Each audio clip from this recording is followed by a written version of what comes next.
morning, viewers, and welcome to Between Two Cookie Jars with Esther. Today, we are privileged and honored to have with us as our guest, Mr. Yitzy Frankel. Thank you.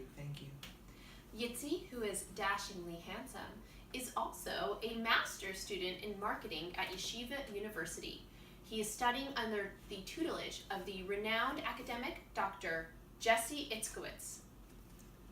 Yitzy is here today to talk to us about his new book, Buy This Book Now, The Secret of the Scarcity Principle and Its Effects on Consumer Behavior. Thank you, ma'am. It's an honor to be here with you. Oh, it's a pleasure. So Yitzy, please tell us and explain to our viewers where the idea of the scarcity principle comes from. Well, there's this great article in the 1975 November Journal of Personality and Social Psychology by Stephen Wurtzel, Jerry Lee, and Akanbi Adewale, and it's entitled The Effects of Supply and Demand on Ratings of Object Value. And the researchers conducted an experiment where they took 200 students and asked them to rate the quality of cookies that were in jars. And some of these jars had 10 cookies, some of these jars had 2 cookies, and the results showed that the students rated cookies higher if they were more scarce. Seems like we value things more if they're less available to us. Exactly. There's a social psychology principle called social proof that increases the powerful force of scarcity. Social proof contributes to the effectiveness of the scarcity principle. If it seems that a product is sold out or nearly out of stock, the consumer will interpret that to mean that the product must be good. Otherwise, why would everyone else be buying it in such numbers that the manufacturer can't even keep up with production? So what I'm understanding about this concept of social proof and how it affects the scarcity principle is that we're more likely to buy something or like something just because lots of other people are buying it or liking it. You know, sometimes we are so bombarded with different options and we don't have time to do the adequate research that we rely on heuristics or mental shortcuts. Scarcity has us thinking, not many remaining, must be a hot product, pricey, must be worth it and better quality. Rated R must be restricted from younger viewers because it has the good stuff. I definitely can see how these shortcuts, these mental shortcuts you talk about, are very important to us, and I can see how important they are to how we lead our daily life. So could you tell me, how is this principle used? Well, there are 2 broad methods. They are limited number and limited time. Limited number is that there's a short supply of the item and it won't be available once it runs out. Limited time is when there's a deadline and the item is only available during a certain period. Very interesting. You know, I think it would really help me and our viewers as well if you could give us some examples from your book about where a marketer might use the scarcity principle. Certainly. We come across this commonly when we are booking flights or hotels online. In this example from booking.com, you'll notice some scarcity triggers at play here. They tell you to lock in this great price while you still can. This implies that the deal won't be around very long. By telling you booked 26 times today, you know that the hotel is desirable. But 5 people are looking right now. Oh boy, there's competition. Better snatch it before they do. You missed out. Darn, missed it. I won't make that same mistake on the next offer. And of course, only 4 rooms left on the site. This is the most explicit scarcity example here. Well, it does seem like it's very good for us to know the limited quantity because it helps me, for example, to make a decision, and I'm more likely to do it now. Yes, and we see here with Amazon that they're letting us know that there are only a few left. Or even online electronic retailers like Tiger Direct, they give you a limited amount of time to make your decision. Oh, it's really like those commercials where they say, you know, you must be one of the first 30 callers to get this insane deal. Exactly.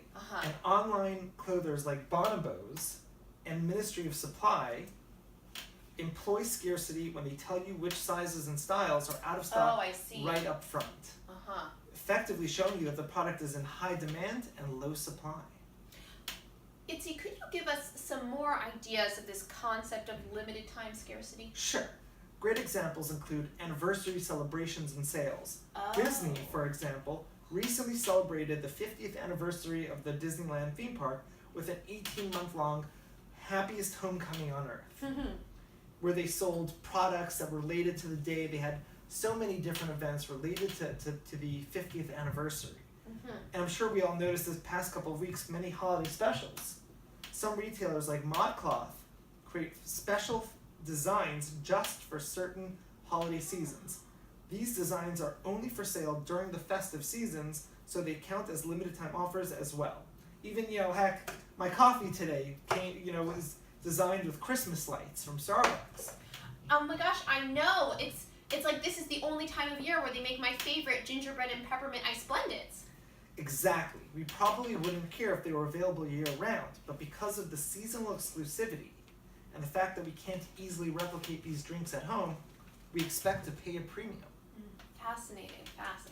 Another great example is the McDonald's McRib. I love this one. It's a great example of creating a whole campaign around not always available, coupled with the uncertainty that you never know when it's going to pop up next. There's even a website where people can locate when it's available. It's McRibLocator.com. Fans always come out in droves when the McRib is available. Another great example are clearance specials, where retailers let customers know that limited stock is being heavily discounted to make way for next season's new merchandise. JCPenney has special red zone selections. Consumers know that they have to act fast before someone else gets the item. The struggle is real. It is.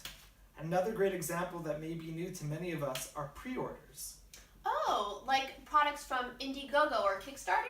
Exactly.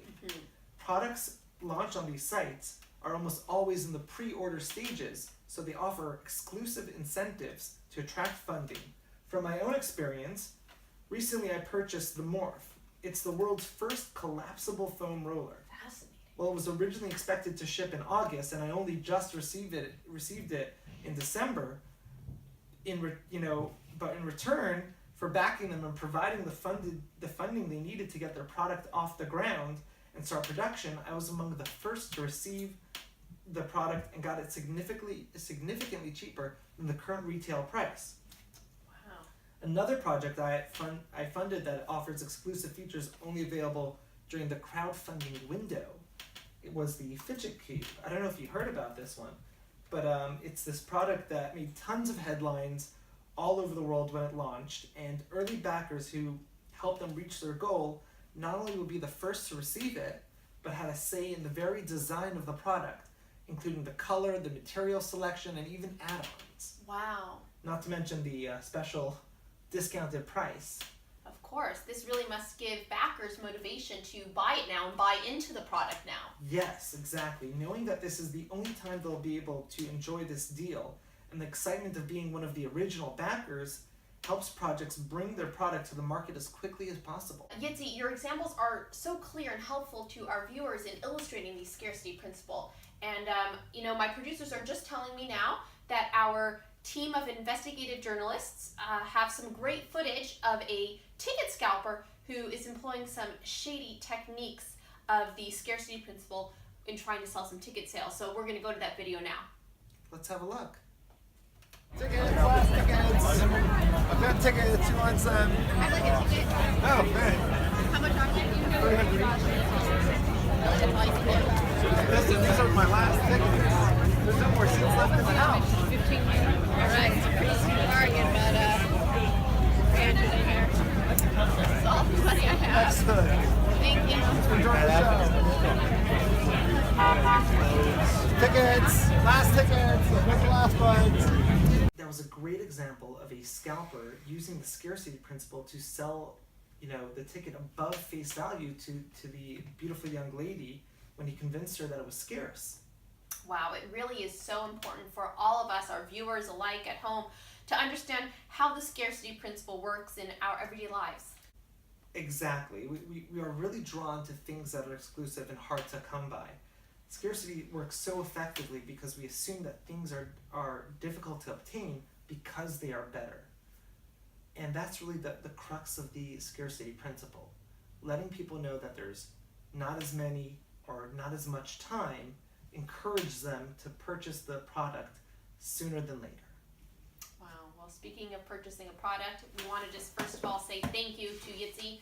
Our viewers, I know, are really excited to have seen you and heard from you today. And I'm sure that all of our marketing viewers right now who are watching this are excited and anxious to know how they can get a hold of your amazing book. So could you tell us a little bit about that?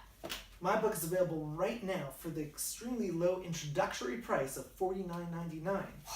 And the next 30 people who call 1-800-GIVE-YITZY-AN-A will get a signed copy of this limited edition. Don't wait. Call now. I'm calling right now. Thank you so much. It's been a pleasure. Thank you.